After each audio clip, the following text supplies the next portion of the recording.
It's always beneficial to examine Jesus' words and thoughts. He ministered in a context of a Roman government which was quite corrupt. Interestingly, though, Jesus rarely talked about Rome.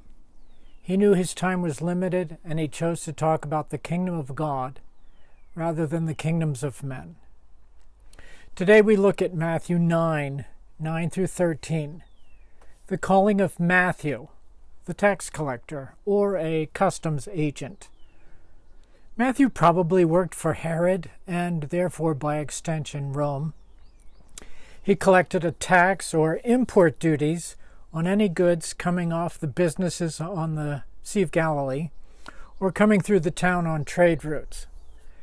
Like generally any society in that day or ours, society was controlled by a small group of the wealthy and powerful elite.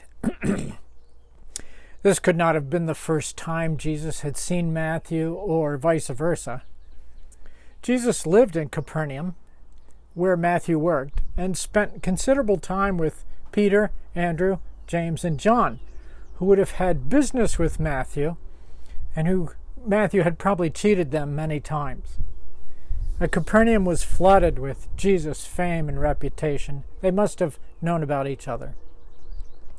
Tax collectors are not popular in any society, but any Jew who collected taxes for Rome, while at the same time taking a hefty percentage for himself, would have been despised or hated by the people as a thieving turncoat.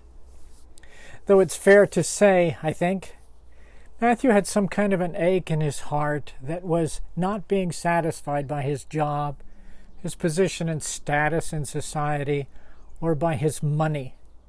Matthew must have felt it, and Jesus perceived it. And Jesus says to Matthew, "Follow me." Jesus is living out what he teaches. Everyone is welcome to be part of him. And he is able to break down the barriers that separate people, no matter what those barriers are. Jesus doesn't just teach peace on earth to those on whom his favor rests, he lives it. So he takes 4 fishermen, a tax collector, and later a zealot, and he puts them all in his train and has plans to make a unified, loving band out of them. It is no small task.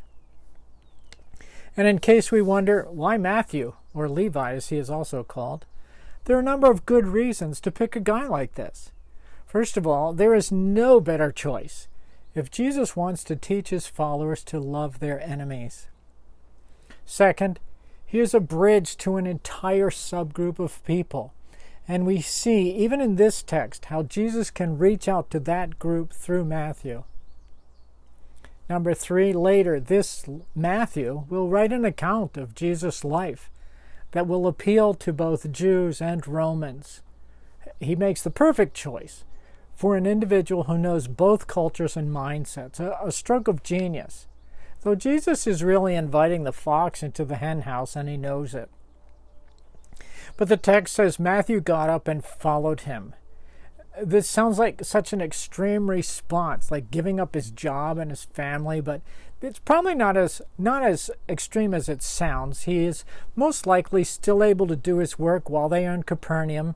It doesn't mean he left his family, assuming that he had one, but it does mean that he stood up and walked away from it that day, and that he did follow Jesus regularly. At the time, since Jesus' ministry was mostly local and trips to Judea weren't exactly common, Matthew could probably do his work, be with his family, and follow Jesus. On the other hand, I think this statement is worded in such a way as to teach us a deeper truth. Ultimately and finally, Matthew did end up leaving everything and following Jesus. The teacher and his truth seeped into Matthew's soul, and he ended up giving his life to this man, and who wouldn't? Knowing what I know about Jesus, would I leave everything and follow him? Absolutely.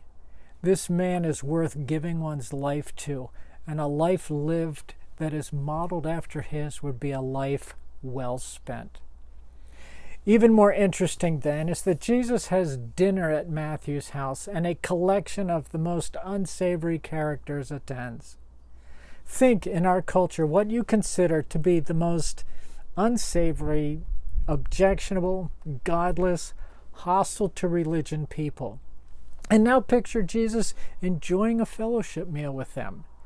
Well, people would criticize, how could Jesus possibly associate himself with that crowd? But would Jesus do it? Absolutely. You cannot think of a group that Jesus would not eat with. And this is an important message for us. Too many Christians are saying, well, we're not supposed to be nice to blank, fill in the blank, those sinners. We're not supposed to be friends, love them, include them in our friendship circles. You are tragically wrong. Most religious people of Jesus' day would have been horrified to be seen with the kind of people where Jesus was. It would ruin their influence. They would lose respect, possibly their jobs, and it violated everything they stood for. Ironically, there is nothing to indicate that Jesus was not perfectly at home here. It was Jesus' intent to do whatever was necessary and expedient to reach everybody, all people, and he lives it out. And he reaches out especially to those despised by others, and especially those despised by religious people. Think about it. The religious people here in Matthew 9:11 were ready to criticize and find fault, and they did. And Jesus answered them, you have a lot to learn. We are doctors for the sick, not a feast for our friends. Do whatever it takes to call lost people home. The goal is not your reputation, but rather right relationship. Make every minute count.